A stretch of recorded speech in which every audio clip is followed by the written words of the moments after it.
I'm going to get my um, screen share going here. Just give me 1 second. Right. All right. I'm going to trust that that's working properly. If it's not, just let me know in the chat. And yes, hello. So as Mata said, my name is Pierce Salguero, and I'm a professor at Penn State University. And I wanted to just take a little bit of time to give some context for what I'm going to be talking about today, because you may note that I am not a Dharma teacher. I'm not a psychologist. I am a historian of medicine.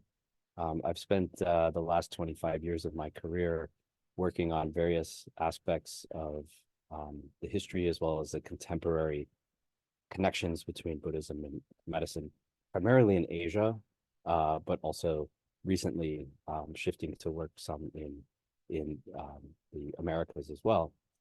What you see here is a number of different publications that I've done over the last 20 years, and you can see that they all relate to Buddhism and medicine.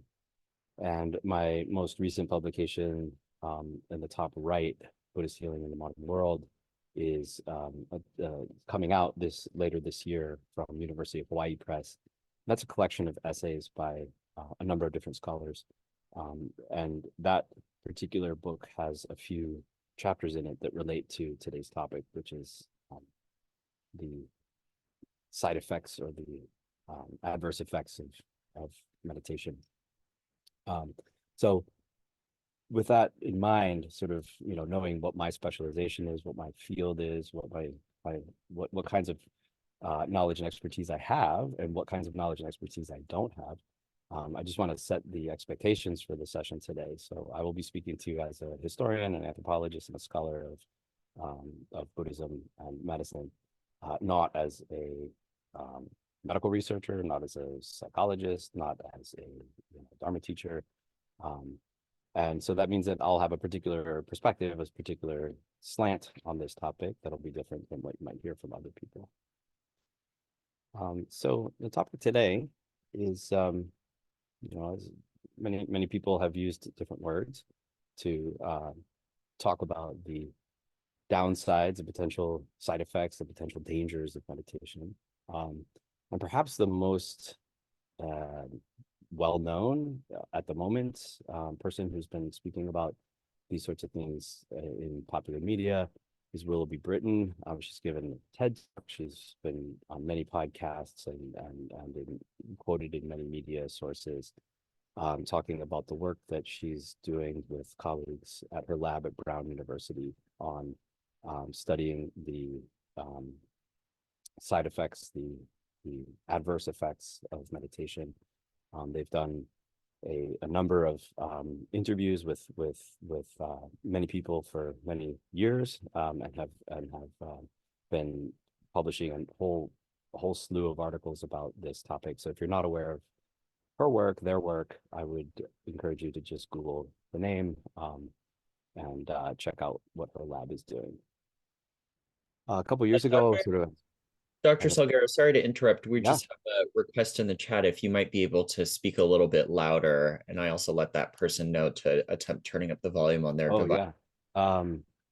Yeah, I don't know that I can change my volume on this side, so I can lean into my computer a little bit more. But one of the offshoots of the Britton Lab has, in the last couple of years, has been the creation of the resource known as the Cheetah House. You guys are all familiar with Buddhism, so you get the joke, right? Cheetah House, which is cheetahhouse.org, which is a resource center for people who are experiencing meditation-related adverse effects. And the website has tens of thousands of viewers annually, and they also have very active social media channels that have been putting it out there into the sort of popular media sphere, into the social media sphere. The idea that meditation is not always safe, with memes such as the one that you see here that says 1 in 10 people who try meditation develop some kind of impairment in functioning. Some of you may be familiar with Daniel Ingram. He's another sort of high profile player in this space or voice in this space who has been making efforts to raise awareness and to normalize the idea that meditation can produce what he is calling emergent phenomena. And he also has created a research consortium of scientists, scholars, some of them are humanists, such as myself, some of them are psychologists or psychiatrists, neuroscientists, and so forth that are researching emergent phenomena. And that term is meant to have sort of like either both to include both positive and negative uh, uh, effects of spiritual practices. There's been a lot of coverage in high profile media outlets, The Atlantic and other, The Guardian and other um, very popular media outlets have covered the the sort of tragic stories of people who have gone on retreat and who have developed psychosis or even committed suicide after attending one of these retreats. Most recently, what came across my desk most recently was an example of investigative reporting. There's a four-part podcast from the Financial Times, just sort of like the latest example of this sort of coverage. And it seems like the overarching argument that really all of these people are making, from Willoughby's lab to the Cheetah House to Daniel Ingram to many of the investigative reporters and many of these media outlets, they're making the argument that meditation, sometimes they come out and say it just like this, and sometimes it's a implied argument, but they are suggesting that meditation should be treated like other kinds of medical interventions that have an informed consent, that what you're getting into when you're signing up for a retreat, and that there may be some side effects, like that little slip that comes in your medicine that tells you that there may be a percentage of people experience negative reactions, some kind of warning label, that meditation should have something similar. So the just in terms of the coverage that I was just talking about in the media, it often is sort of a popularized version or popularized representation of some of the scientific research that's being done. Willoughby Britton's lab is not the only lab that's doing this kind of research. There's many others. However, it's if you look at all of this literature together, it's not exactly clear that everybody's measuring the same thing. No, they're not all using the same words. They're not all using the same criteria. So you have some papers, some scholarly papers that are talking about adverse events, some that are talking about meditation-related adverse effects, MRAEs. You have some people saying challenges, harms, etc. There's lots of different terms. And because they're using different terms and different criteria, you get a different opinion or different statistics on the prevalence of these effects, depending on what they're measuring. Ranging in the articles that I looked at, really anywhere between 3 and 58% of meditation participants will experience these effects. So just to give you an example, this is just sort of a screenshot from one of the most comprehensive articles. This is an article by Farias and et al. And this came out a couple of years ago. And it's a meta study, meaning it's a study of studies. So it collects a whole bunch of different data from different studies and compiles it all together. And you can just see some of the things that they're measuring, from suicidality to gastrointestinal problems, pain, stress, tension, anxiety, and the rates of prevalence that were reported in that particular study. So some of you might be thinking what I'm thinking when I look at this kind of list, and when I look at these kinds of symptoms. And it seems to me that some of these symptoms are presented here in a biomedical kind of way, using biomedical terms, using pathologizing terms. But in fact, these are, well known to be desirable effects of meditation if you phrase it in a different way. So for example, I'm looking at dissociation or depersonalization, that may be one way of talking about it. Anatta or realizing non-self might be another way of talking about it that has a more positive valence. Auditory or visual hallucinations is a biomedical way of describing something, whereas many meditation traditions talk about visionary experiences, having visions, having visual phenomena, nimitta, other kinds of visual phenomena may be a more positive way of talking about it. And so to me, a lot of times the scientific literature or the clinical literature is a little bit confusing exactly what they're measuring, how they're measuring it, what the criteria is, and then whether they're actually distinguishing between known beneficial effects of meditation or known desirable effects of meditation versus adverse effects.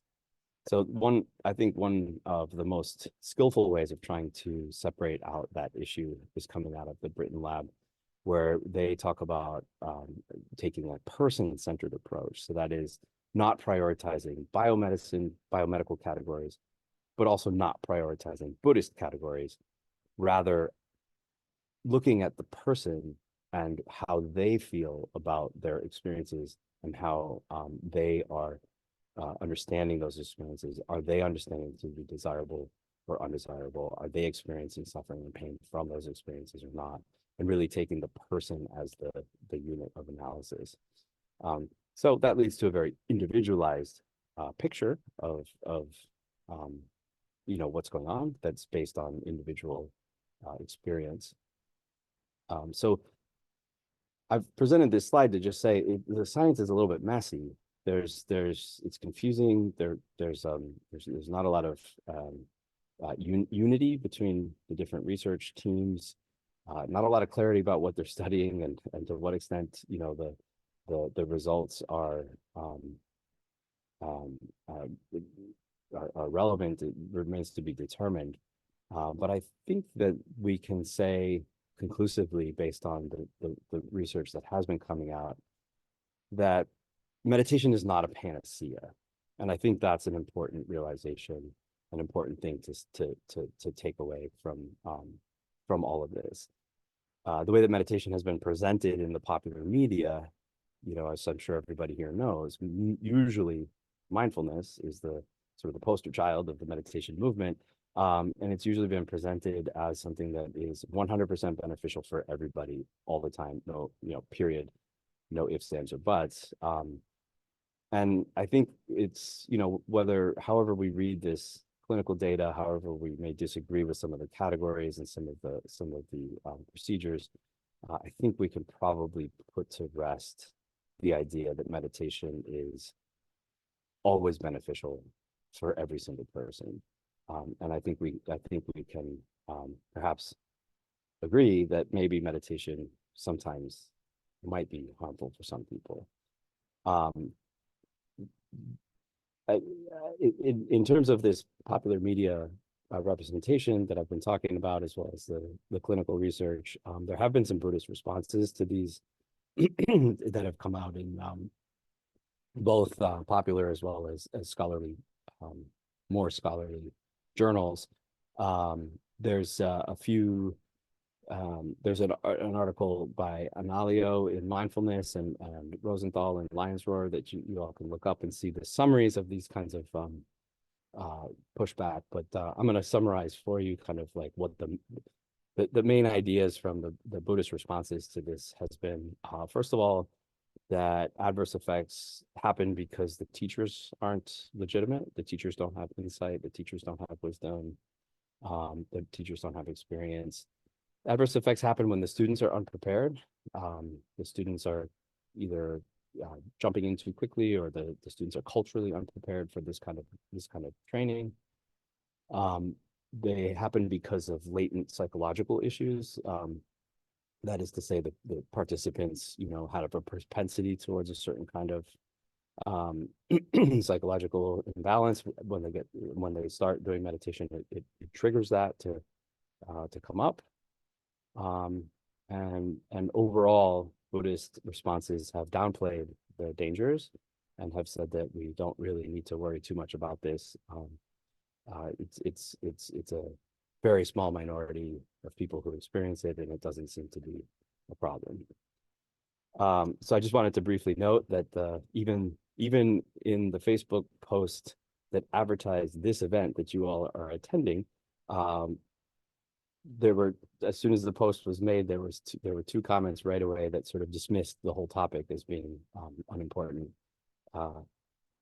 So the Facebook post advertising this very event was sort of like an example of the kind of Buddhist responses that I'm talking about here, that either blame the teacher, blame the participant, or just downplay the whole issue and say it's not really worth paying attention to at all. So we have a couple different voices out there. We have the popular media that's really sort of like ginning this up as being a big problem. We have the clinical research that's a little bit muddy. It's a little bit difficult to make out what's going on there. We have the Buddhist responses that are categorically sort of denying that there's any problem. And me as a scholar, like I told you, a scholar of Buddhism and medicine, primarily in Asia, I've been working in that field for 20 years. I as I see this kind of debate playing out in contemporary sources, I started thinking to myself, well, everybody in this conversation is an English-speaking Western person that is having a debate in English-speaking media. But I knew from my own work that there was actually quite a bit of literature, both historical and contemporary, from Asia on this topic. And I had actually published multiple chapters in two different books about this topic. And so the top photo is a cover of a collection of primary sources. So these are translations of Buddhist texts, historical texts from the pre-modern period. And the bottom is a series of essays that I mentioned earlier by other scholars, talking about there's other topics represented in these volumes, but there are multiple chapters in both of these volumes that relate to the side effects of meditation, the dangers of meditation. So I was aware that there were other voices out there that weren't part of the English language conversation. So generally speaking, these historical and contemporary voices, they use a lot of different terms to talk about the dangers of meditation or the adverse effects of meditation. But some of the more common terms you might have heard of are Zen sickness, so Zenbyo in Japanese, or Chanbing in Chinese, wind disorders, or lung in Tibetan. There's other terms, but those are two of the sort of key terms that pop out from this literature. Just incidentally, there's also a lot of other conversations, both in Asia and in the West, around the side effects of other kinds of spiritual practices other than Buddhist meditation. So there's quite a bit of literature in Chinese and in English on Qigong psychosis, what's called Qigong psychosis. Qigong deviation is another way of translating that. There's sources on Kundalini syndrome, which is coming out of a yoga or Indian yogic kind of background.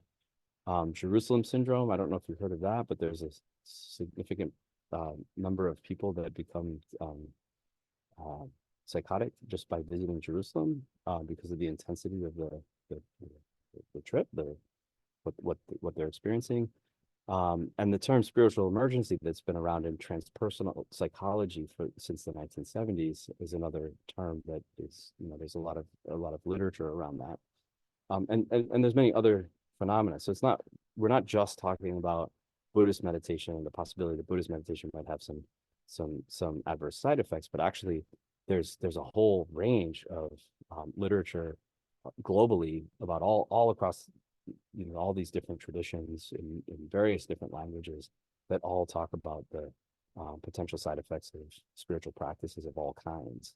And when you look at all of that, which I've sort of been doing over the last couple of years, you start to see some really common patterns. There's some very common patterns in terms of the types of symptoms that people are talking about, the kinds of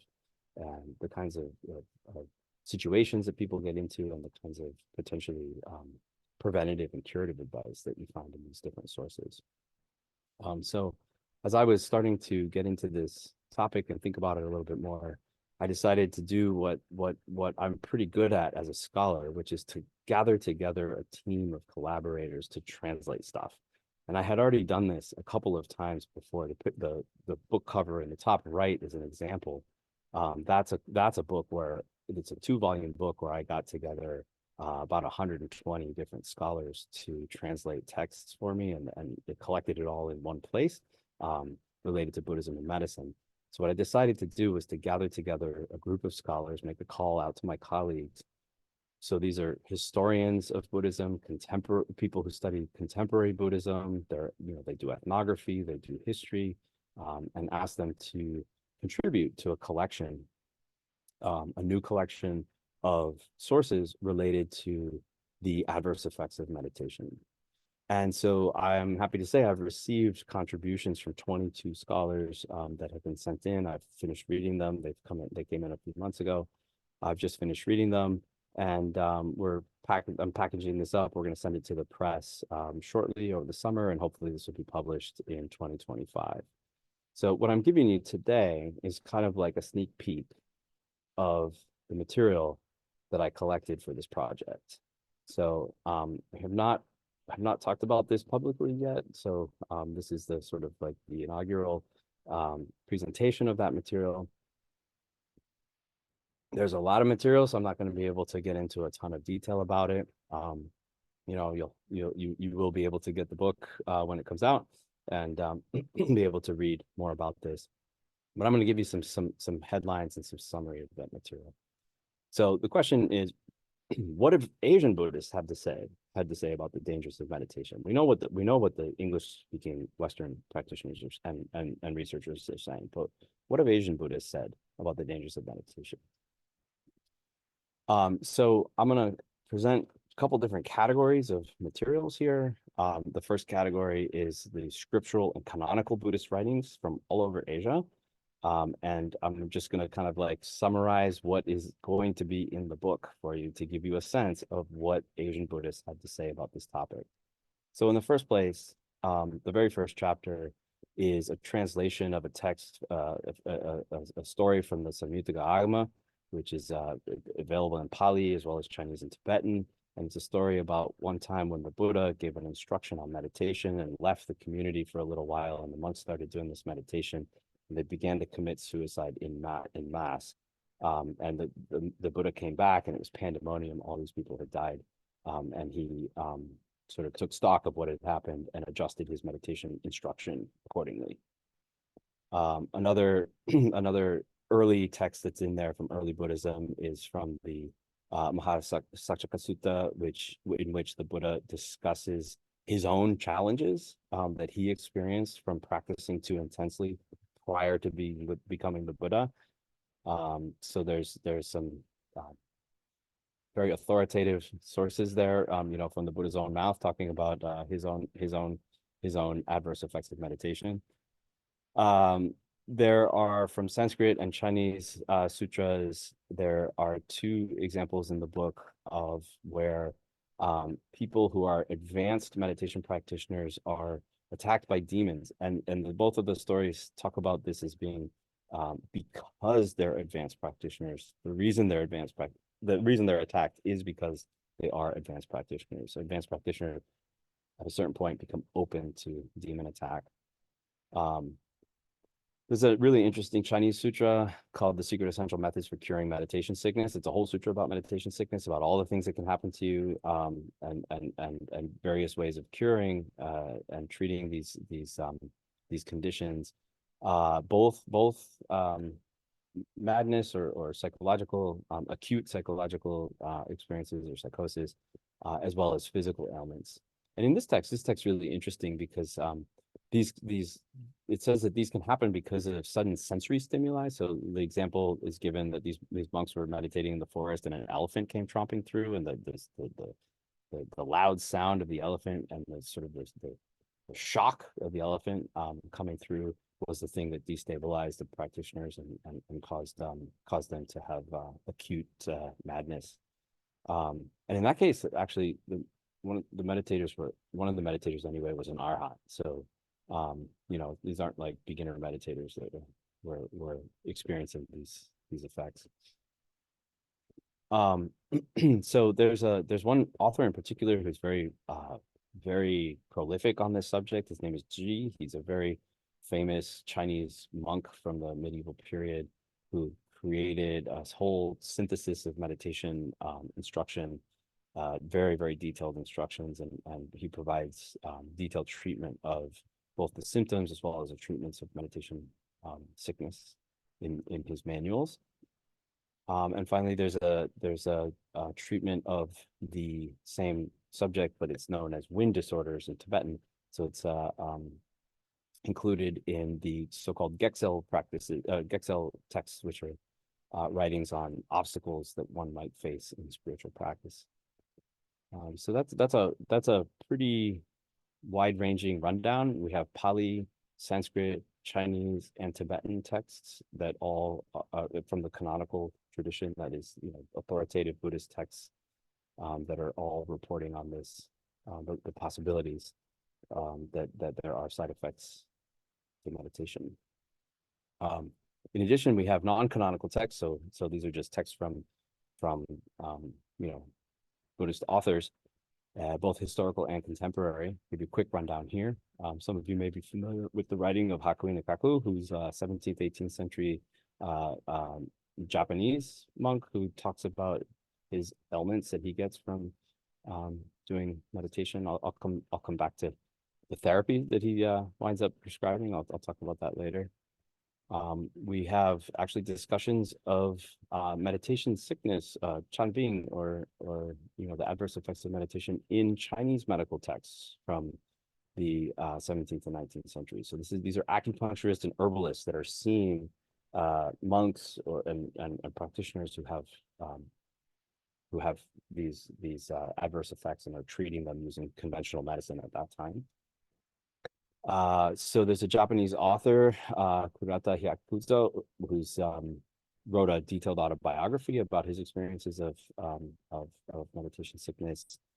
Some of you may be familiar with the Goenka Vipassana style. The founder, Goenka's teacher, Siagi Wekin, was a Burmese meditation teacher. And anyway, from his meditation center in Myanmar, we have accounts from him of the side effects or adverse effects of practicing meditation at his center. We have contemporary instructions by contemporary, very influential Buddhist leaders in Asia, from Japan, Taiwan, and Vietnam, who all of whom recognized this issue and talked about it in their writings. And then finally, I don't even have the time to bullet out all the rest of the chapters, but the rest of the chapters are ethnographic accounts. So that is an anthropologist who's in Asia, who's interviewing people in Asia about meditation, about various different topics, and talk to them about meditation illness and meditation sickness, meditation adverse effects, and report on what these people have been saying about it. And we have ethnographic accounts in this book from Myanmar, Thailand, Japan, Nepal, Tibet, from the Tibetan diaspora, there's Tibetans who live abroad, and as well as a Chinese American community in New York City. So that's the collection that I've compiled, that my colleagues have contributed chapters to, and I think it's a pretty impressive selection of sources from all around the Buddhist world, from across time, all conveying the point that meditation can be a dangerous activity. It can lead to mental and physical illness. But the good news is that almost all of these texts also talk about prevention and cure. So what have Asian Buddhists said about that? Let me give you just some general advice that kind of like pops out to me from reading all of these chapters. I'm the only person so far who's read all of them. No doubt when you get the book and you read all the chapters, you'll see some different correlations or some different connections between them that that you might be interested in too. But what hopped out to me was again and again and again, the teachers, the instructions are saying to not get overly focused on any one particular technique. They're all emphasizing, moderation and using different techniques. And don't practice any one particular technique to an extreme level. Sort of moderation and shifting techniques, different using different techniques. Actually, one of the other things that hops out quite frequently across these texts is the advice not to take any emergent phenomena. You remember emergent phenomena is like that's Daniel Ingham's term. That's things that happen in meditation. It could be really positive, it could be really negative, but sort of unexpected or unusual things that happen as a result of meditation. So the texts are again and again and again warning against taking anything like that too seriously. Don't put too much stock in it, and certainly don't take it to be an indication of enlightenment or some kind of attainment, because then you get really attached to that experience, right? And that and making taking these experiences seriously seems to be part of what causes problems for people, according to these texts. So across the board, the texts are all wanting you to understand the potential dangers, so that when you see those symptoms starting, as soon as they arise, you can switch up your practice. So in almost all cases, the texts they're advocating a shift in your practice. If you're practicing this kind of meditation, shift to that kind of meditation. If you're experiencing this kind of thing in your meditation, then you want to adopt this other kind of practice. So they're talking about sort of on the fly, when you start experiencing some troubles, that you know enough to be able to shift into a different kind of practice in order to counteract the adverse effects that you're experiencing. There's a lot of emphasis on morality, a lot of emphasis, on sort of like doing the right thing and keeping your vows, keeping your your precepts. I'll just throw that out there. It may be that this relates to sort of like a karmic idea about illness too, that like the better karma you have, the more likely you are to be healed from an illness or to be protected from an illness. But it may also be sort of a way of sort of keeping people with keeping people's behavior in line. And because there's a lot of concern in these texts about when you have meditation illness, or when you have a psychological reaction to meditation, there's a lot of concern that you engage in all kinds of immoral actions, and could be violence, it could be erratic behavior, it could be sexual fixation. It differs from text to text, but there's this kind of like concern for maintaining morality that's really shared across the board. And then a lot of these texts talk about the necessity for reliance on an experienced teacher for guidance. And so experienced teacher meaning somebody who knows about meditation sickness and about how to handle these kinds of conditions. So there's a frequent emphasis on that as well. So that's the general. I thought I would give you a couple specific examples, not because they're the most important, but just to give you a taste of some different ideas from across different traditions. You can get a little sample of what sorts of things people are talking about in these texts. So I'll start off with one of the chapters by Zhi, he's the meditation teacher that I mentioned earlier from 6th century China. And he has what's called the Mahajugwan, or the Greater Treatise on Shamatha and Vipassana meditation. And he goes into detail about symptoms and about all kinds of different things. I'm just going to focus right now on the treatments that he recommends. So if you run into trouble with meditation sickness, these are the treatments that he says can help. So he's going to have a bunch of categories, different kinds of treatments. So the first category is using shamatha meditations, and he has a whole bunch of different shamatha meditations. but that's one category of treatments. Second category of treatments is to use the 6 breaths. This is a Chinese breathing practice. It's a you make syllables with your mouth while you breathe, things like that. It's kind of like a sort of shared practice between Chinese medicine, Taoism, and Buddhism in the medieval period. So he gives advice. So it's a third category is advice on counting your breaths. The fourth is conventional conceptions. This is a little bit of a special category. It's hard to translate this into contemporary English very well, but this is sort of like what goes under this category is like visualizations, let's say, that aren't specifically Buddhist. So visualizations that are or like that are sort of like mainstream for the culture at the time.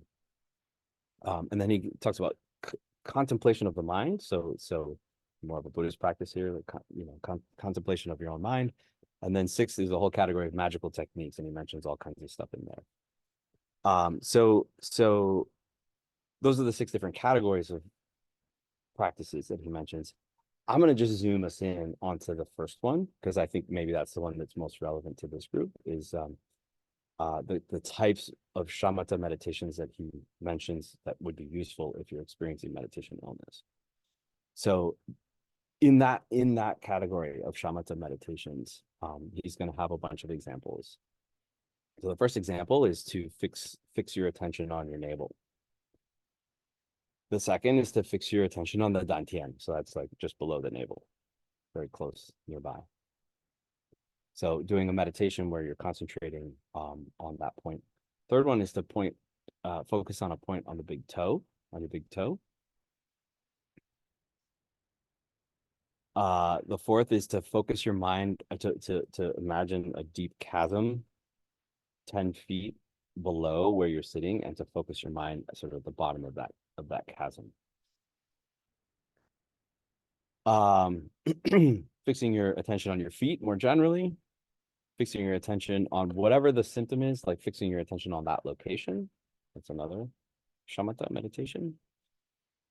And then there's fixing your attention on the internal organs to regulate them according to Chinese medical theory. And then there's the analogous, last one is analogous to the previous one, but it's using Indian medical theory. So fixing your attention in order to regulate the elements, the 4 elements. So that's using Indian medical theory. Right. So Juri's advice, that, like I said, there's a lot of advice, a lot of different types of techniques that are given, but in terms of shamatha, you've got 5, 6, 7, 8 different meditation options that he would recommend for dealing with meditation symptoms. If we switch over to Tibetan, to one of the Gexel texts from Tibet, we have Garland of Gems, 15th century text that is about treatments for heart wind.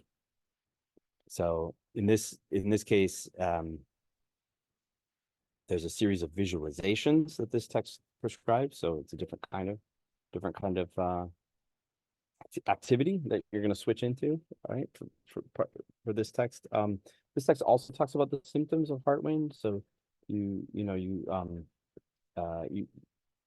given a series of symptoms and signs that it's the heart wind that's affected, and then you knowing that, then you shift into this kind of practice from whatever you were doing. So this text is saying that you visualize your heart to be inflated like a balloon, empty and clear. That you visualize light rays emitting from your teacher's body that are white, right? And every facet of their body shines these light rays and radiates from their pores in all directions. And that light comes into your body, and you recite Ha. Right? Sorry, I'm just skimming because we don't have time to read it word by word. But here's another visualization where you tilt your head downwards and you focus on your heart. And now you imagine that all the sickness oozes out right? In white, red, white, and blue, and all this pus and blood and other fluids are emitted from your body. And again, you recite ha. And the third one, I guess it's a variation on the first one. The first one was your heart was being inflated like a balloon, and this one's your whole body is inflated like a balloon, and it's empty and clear. And recite ha. So visualizations, that are intended to be working with the subtle body or the energies of the body in different ways in order to counteract the effects of heart wind.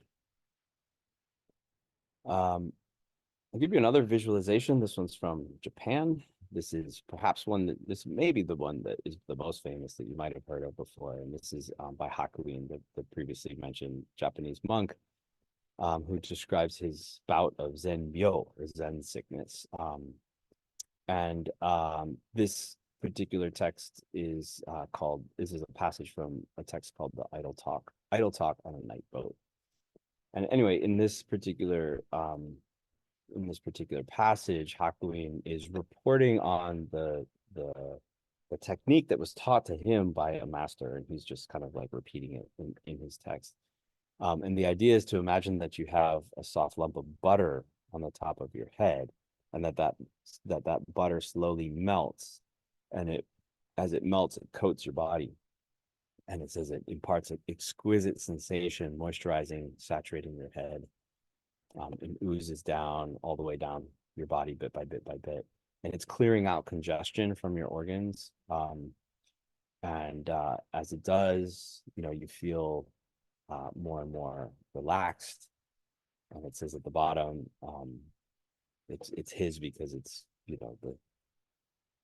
the 18th century, so they were talking to other men. But as his vital energy flows downward, it gradually fills the lower regions of the body, suffusing it with warmth, making him feel as if he was hot bath filled with decoctions of rare and fragrant medicinal herbs. Right? So it's a meditation that's intending to sort of purify the body, bring everything down, relax, and heal. So before I get to the next slide, I just at the end of this slide wanted to just quickly point out a common pattern, at least in the things that I've just put up here, that you might have noticed as well, is that there's a lot of attention with downward motion, and all of Juri's meditations were focusing on the lower part of the body. Almost all of them were focusing on the lower part of the body, even the chasm below your body. And now this text is also talking about downward motion. There's other visualization texts that Secret Essentials of Curing the Illnesses of Meditation, which is a Chinese text from the 5th century. It's full of visualizations for different kinds of adverse effects. And that one also focuses a lot on visualization, like downward moving visualization, bringing the energy down into the lower part of your body.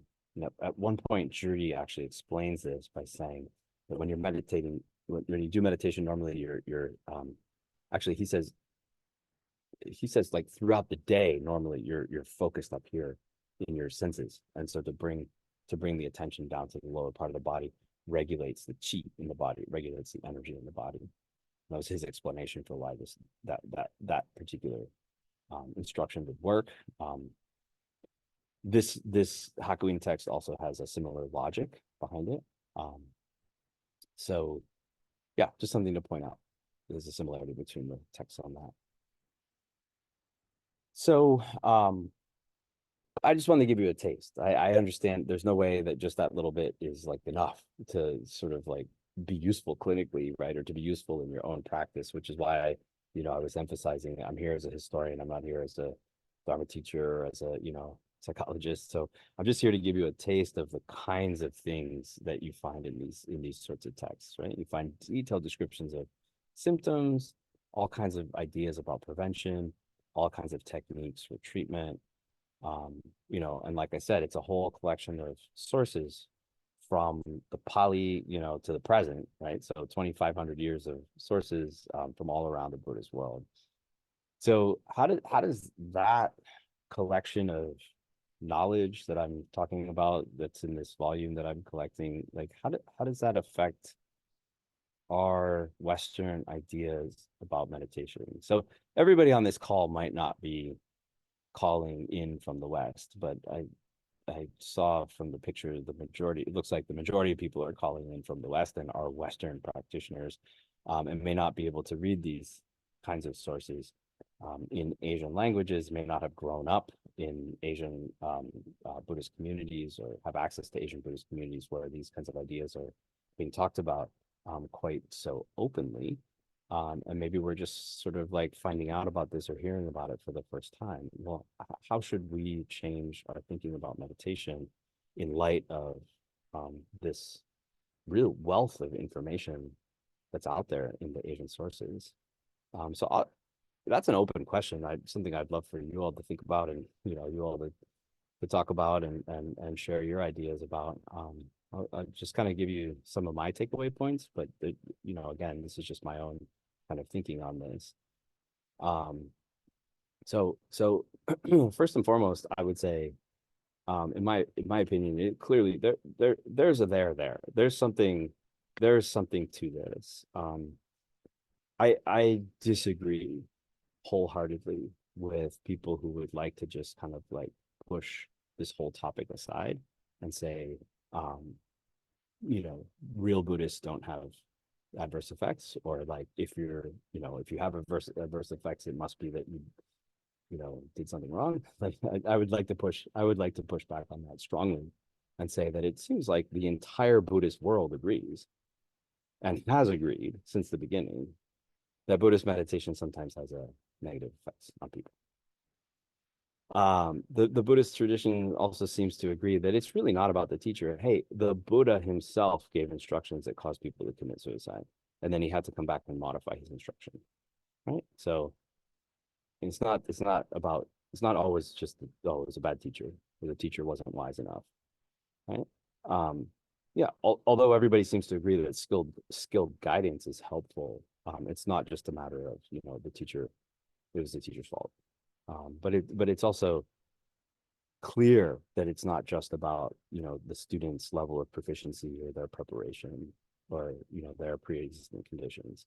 So definitely those can be factors, but we have texts like the one I mentioned where the arhat is meditating in the forest and is disturbed by an elephant and goes mad because of it, right? An arhat is not a low level of proficiency and is not unprepared, right? And if you follow Pali, doctrine, arhat should have gotten rid of all the karmic traces and should not have any pre-existing conditions, right? But yet still goes mad because of a loud sound in the forest, right? So clearly the texts are telling us that it's not just about the student. The texts are clear on they're insistent. I mean, they're universally clear that there are ways to prevent as well as to treat these conditions.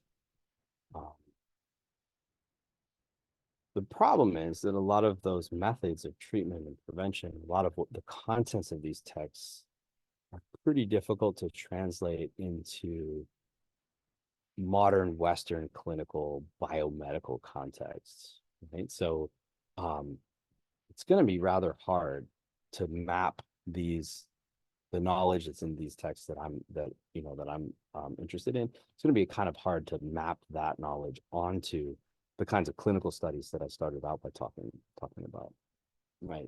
The Britain lab, for example, they're not necessarily going to be able to, the Cheetah House is not necessarily going to be able to operationalize these texts into interventions that are going to be, oh sure, let's just start prescribing this in our clinical settings, right? So there's going to be a lot of translation work, a lot of interpretive work, a lot of very difficult cross-cultural translation in order to make these texts, the knowledge that's in these texts, actually be useful for modern Western people. But clearly these kinds of techniques and these kinds of ideas and practices were quite well known in Asia, in Buddhist circles, and have been for many centuries. So, um, fortunately, there are people who can read these texts, and I mean, you know, there's a handful of people, but there are people who can read medieval Buddhist Chinese or you know, early Pali and Sanskrit and Tibetan. Um, and these are colleagues of mine. And I work on medieval Chinese. That's my language my translation language that I work on. And I put out a call to my colleagues to see if people would be interested in participating in this project. And happy to say 20 people answered the call and said, yeah, that sounds like a great project to be working on. We'd like to get this information out there. Maybe it can be helpful for people. So scholars of Buddhist studies are, working on this problem and are willing to sort of put their material out there. I didn't mention this, but I'm very happy to say that this collection of texts that I'm talking about is going to be free. It's going to be an open access book, so that'll be just freely downloadable online, because we got funding to do that, because a funder was interested in putting this information out there. So people are definitely, willing to put in the work. It's not a small thing to translate, a big long text and publish it. These scholars work for like a year on these contributions. So it's not a small thing, and the funding was not a small thing either. But I'm happy to say that we were able to do that, and the book's coming out next year. But I think this is an open question. Is anybody in the Western Buddhist world actually even interested in listening to this? With the pushback that I've seen on the clinical research from Buddhist circles saying that this this isn't a thing. We don't need to worry about this, right? I had a slide on that. Is there anybody listening? Is there anybody interested? Is there anybody willing to listen to the Asian Buddhist world if they tell us that meditation might be dangerous? That's an open question. It's one I'd like to introduce as a discussion question, maybe for the rest of the time that we have here. Is this important enough to take seriously? It's up to you. So I wanted to mention two resources for you here on this slide. I have two things written here. The first one is a paper version of this talk, that instead of going through the kind of the summary of the book contents, what I did in the paper is to dive deep into a handful of Chinese texts. So if you're interested in looking in more detail, Zhi was one of them. There's a couple other Chinese texts that I dove into a little bit more deeply in this article. The article is freely downloadable. You can screenshot the QR code if you want, and it'll take you right to it. And the second thing I put here is just the name of the book that I've been talking about, The Meditation Sickness, a source book on the dangers of Buddhist practice. Like I said, 2025, that'll be out. So stay tuned on that. Meanwhile, because the book hasn't been published and it's still sort of in the works, I'm happy to talk about it in groups like this, primarily because I'm interested in getting feedback from people who are outside of the scholarly world, people who are in the meditation world, who maybe are in Buddhists themselves, or maybe are Buddhist adjacent, but involved in meditation.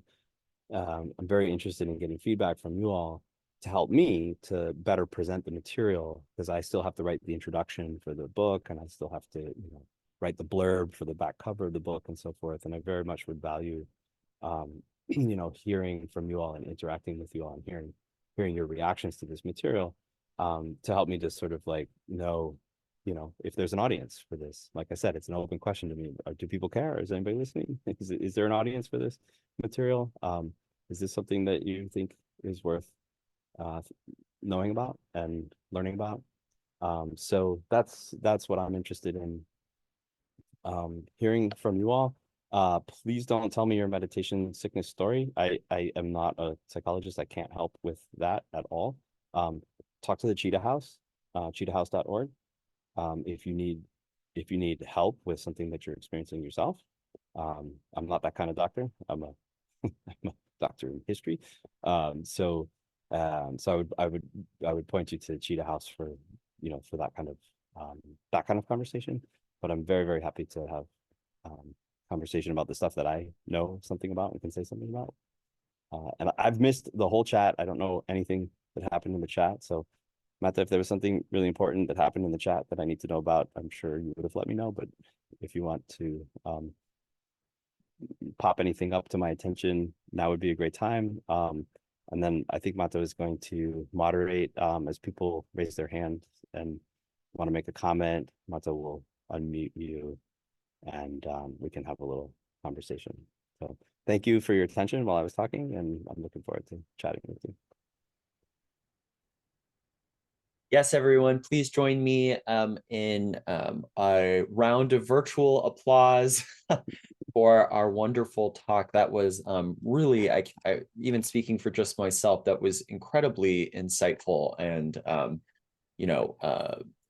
opened so many new thought roads. So we, Dr. Salguero, just for your reference, during your talk, no particular chat concerns arose, but we started to get in a big flow of questions. So just for the sake of trying to answer them in somewhat of the order that they were received, the first question that I will offer to you is going to come from the chat, which I believe was the first question in general that was asked.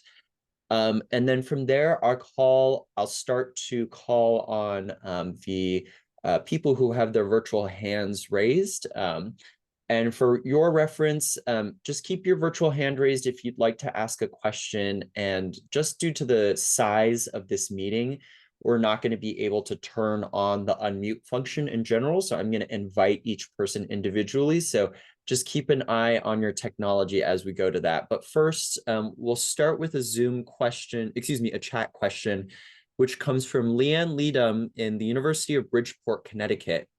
And they ask, are you able to differentiate between the effects of meditation and the effects of living in sequestered silence?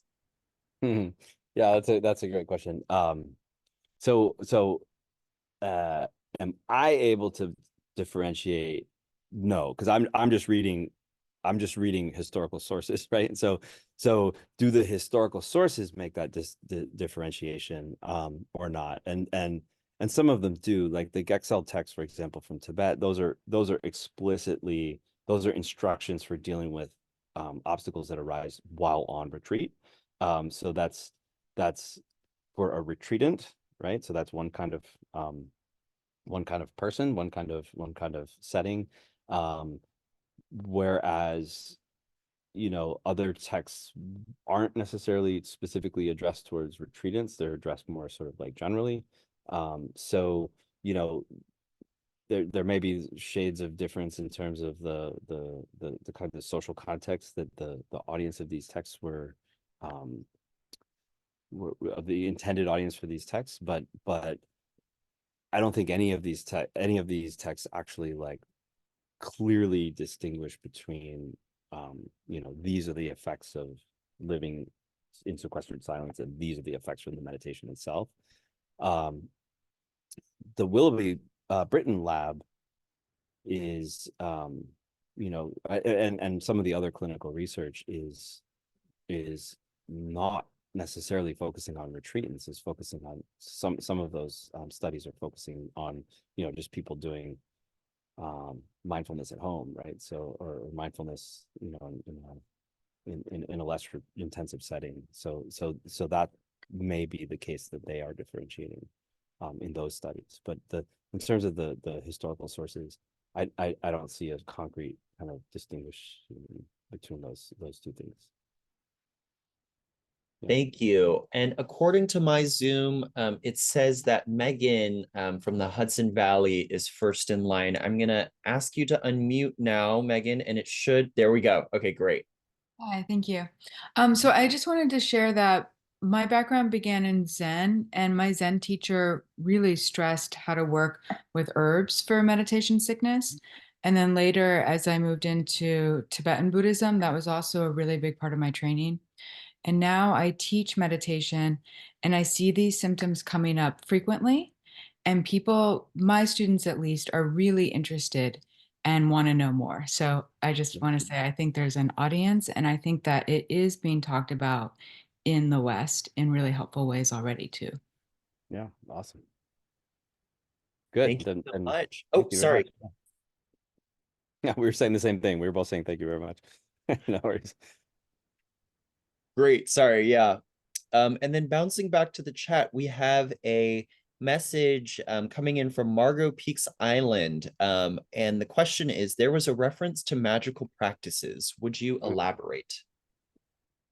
Yeah, so I think I mentioned magical practices when I was talking about Juri, and it was one of his categories of techniques. And Juri doesn't have a very high estimation of magical practices. He's using that term to refer to things that are not Buddhist.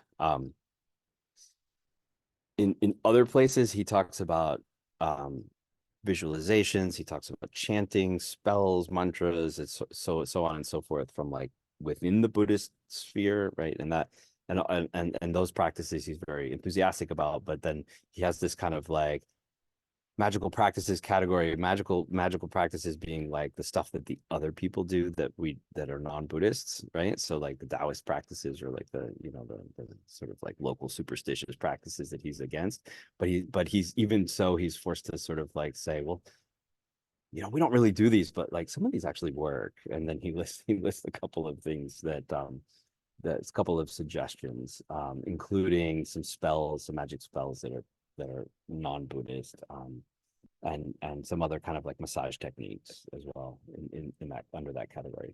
But in terms of like, kind of depends on what we mean by magic when we use that word. That's what Juri meant by magic. When he said magic, he meant like non-Buddhist stuff. But if we wanted to include like spells and rituals for spirits and so forth like that within the category of what we might refer to as magic, then magic's all over these texts, because so many of these texts are talking about demon attacks or evil spirits and things like that, which is probably a culturally specific way of talking about psychosis, a culturally specific way of talking about mental illness, right? So when a Tibetan text, say, is talking about advanced meditators being attacked by demons, and here's the things you can do in order to prevent that, if we wanted to translate that into a biomedical sort of like modern Western understanding, we might think of that as being somewhat analogous to psychosis. But the treatments, spells and rituals and so forth to appease the spirits and in order to manage those kinds of situations. There's many texts about those, but because they fall inside of Buddhism, right? These texts are enthusiastic about them, and they're not necessarily calling them magic. They're calling them Buddhist techniques. I hope that made sense. Thank you so much. And we're going to bounce back to our live question answers. It looks like the next one, excuse me if I'm mispronouncing your name, LeMay Henderson. And I'm going to enable unmute for you individually. Great. Looks like it worked.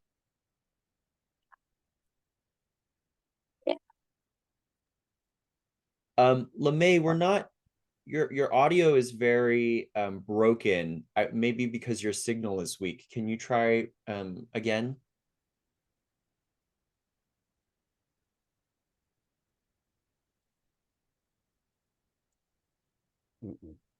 Are others able to hear LeMay? No, looks like LeMay, I see you're unmuted, so that's not the issue, but we can't hear you. LeMay, if you type it into the chat, we'll read it next. great idea. Yeah.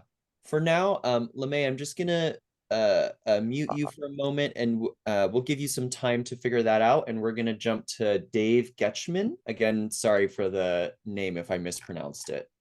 And you should be able to, there we go. You got the name right. Thank you. Dr. Salguero, thank you so much for addressing this topic. I think it is extremely important. And I imagine probably everyone on this call has a symptom currently or a history of symptoms.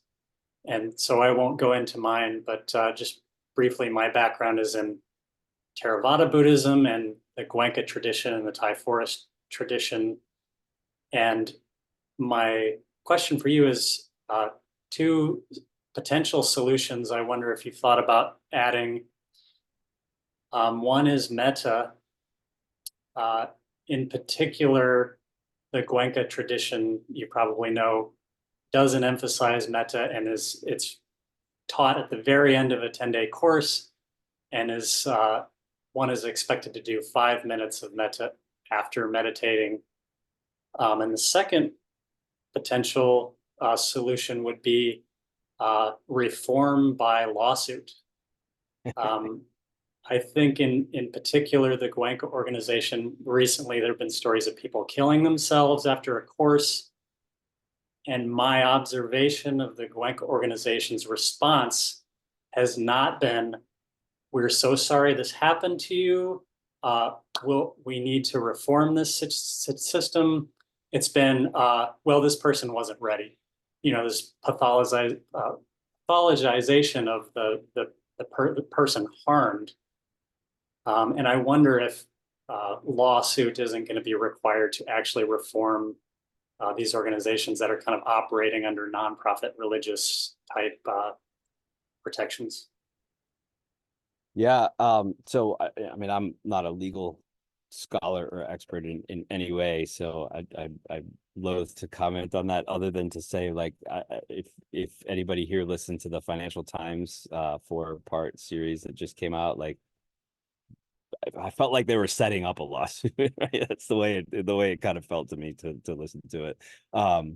But interestingly, I mean, one of the chapters in this book is reports from Siag Ubakin, right, from his center. So so I mean, that's to say, like, that's the Goenka's own teacher, right? So that's to say, like, within that lineage, there's plenty of awareness that there's the potential for psychological distress and symptoms from participating in that kind of meditation.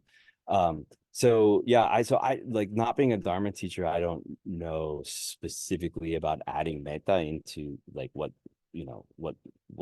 that would be advisable or not, but it seems to me like the kind of one of the main points that I said across the board, when I'm looking across the board at all of these texts, and some of the major themes that popped out to me, one of them was, we hear again and again and again, don't just focus on one technique. Don't just, like, do one technique to excess, right? It's about, they're always emphasizing balancing techniques. And if you run into trouble with this technique, shift to that one, right? So, so a practice that included, 99% of one technique done very intensively and just a small little teeny bit of the other technique might perhaps be improved by more balance, right? But I'm not a Dharma teacher. That's just my reflection, just based on what these texts seem to be arguing. Thank you.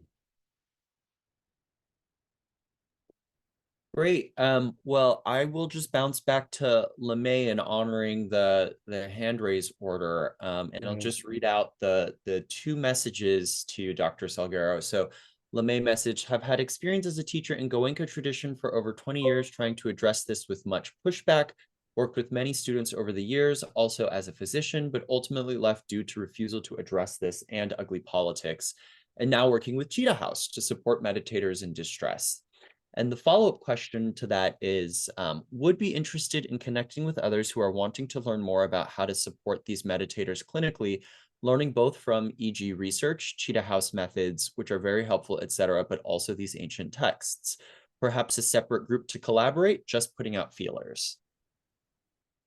Yeah, Um, I don't know if you were inviting me to be part of that separate group to collaborate, but I would just say that I'm very interested in, like, I'm not a I'm not a doctor, I'm not a psychologist, I'm not a clinical researcher at all, but I would be very interested if this kind of knowledge that I'm able to organize and make available, if it's useful to other communities, whether it's clinicians or doctors or meditators or meditation teachers or all of the above. I'm very interested in uh, those kinds of collaborations. So put me on your your Rolodex.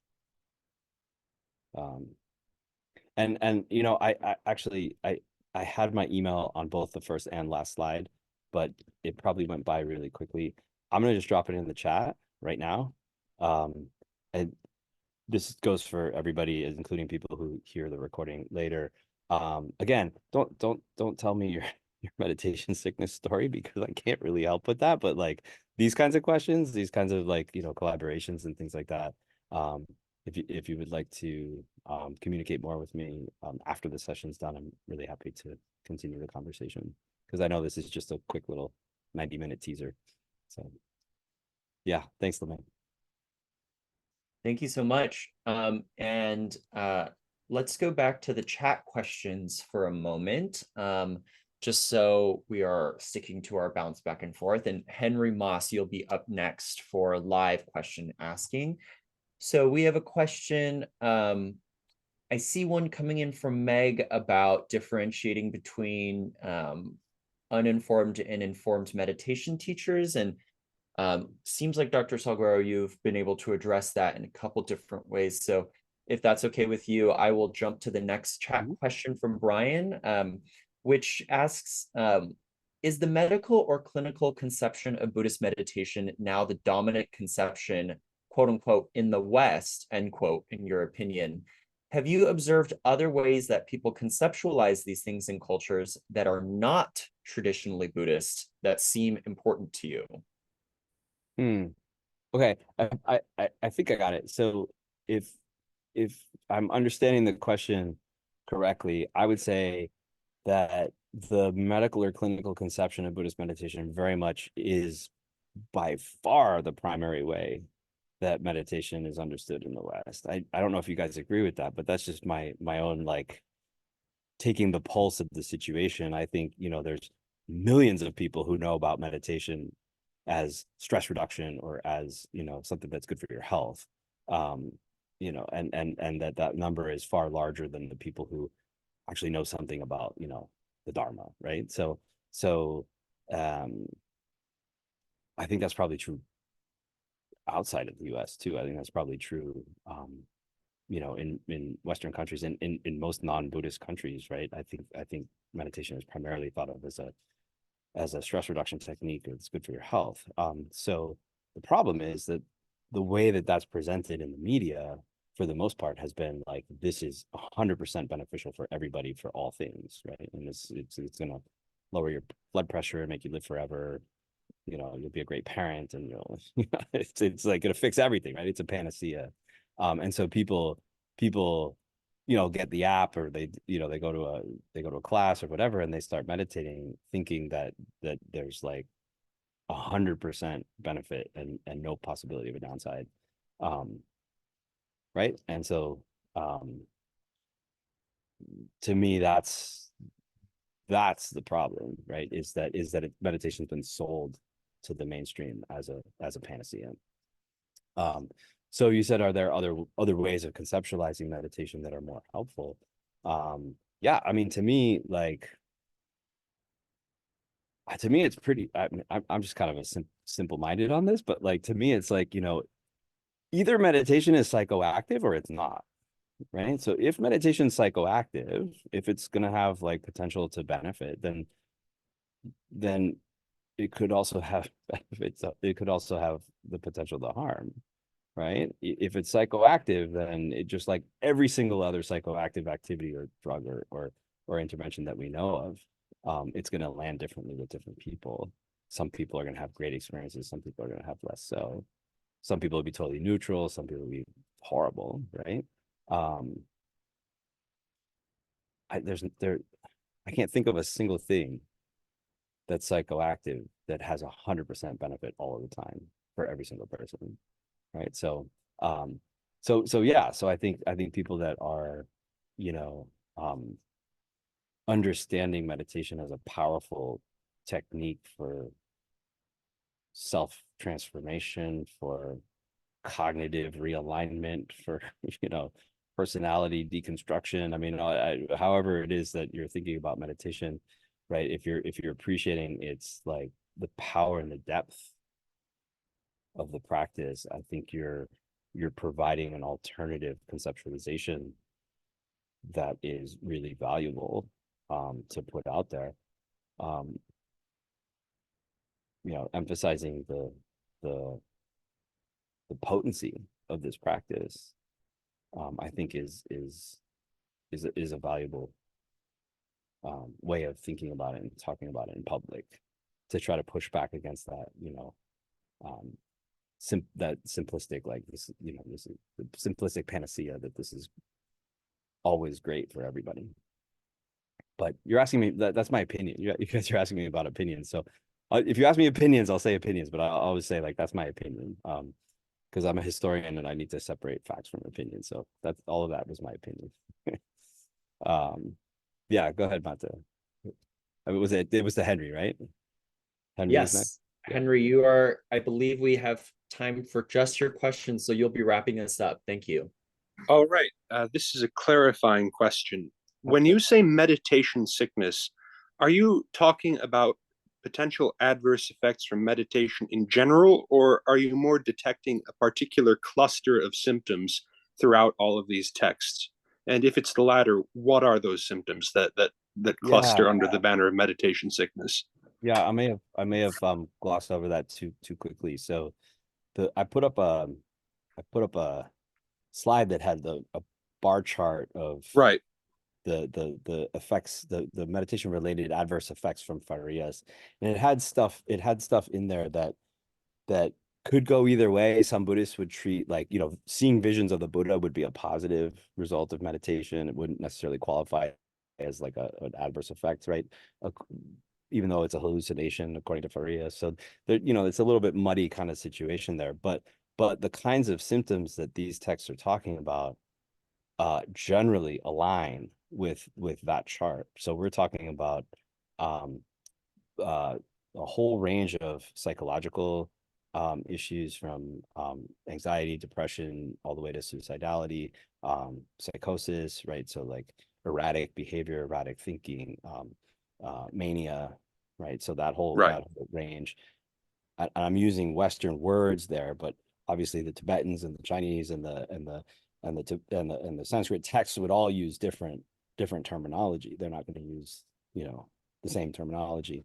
They're going to talk about wind illness. They're going to talk about chi imbalances. They're going to talk about, you know, demons. They're going to talk about all sorts of other stuff. But when it comes down to the symptoms, you know, I think we're talking about that range of psychological, mental health issues.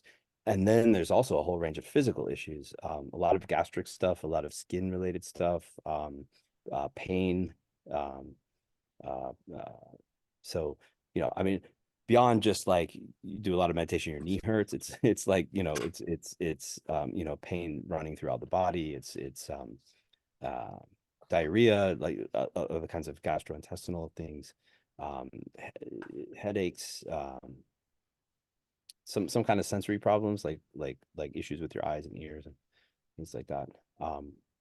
Yeah, so the range of symptoms is wide, but it's pretty consistent, from the contemporary research to the historical materials to the contemporary accounts from around Asia. You see the same set of symptoms, you know, coming up frequently. That makes sense. That makes sense. Yeah. Thanks for the question. Well, thank you so much to all of you and to Dr. Salguero for such an amazing session. And it's wonderful to see in the chat that people are connecting for further collaborations. We really do encourage that, and hope you all really are able to continue this work. So thank you all so much. Please join me in a virtual, oops, I'm trying to find the hand. I don't think I have the hand option, but in a virtual or a real round of applause for Dr. Salguero. It was so amazing to hear about this. And I completely agree with all the participants who are noting that this is really a topic that needs to be discussed more globally. So just to recap at the end here, I'll go ahead and stop.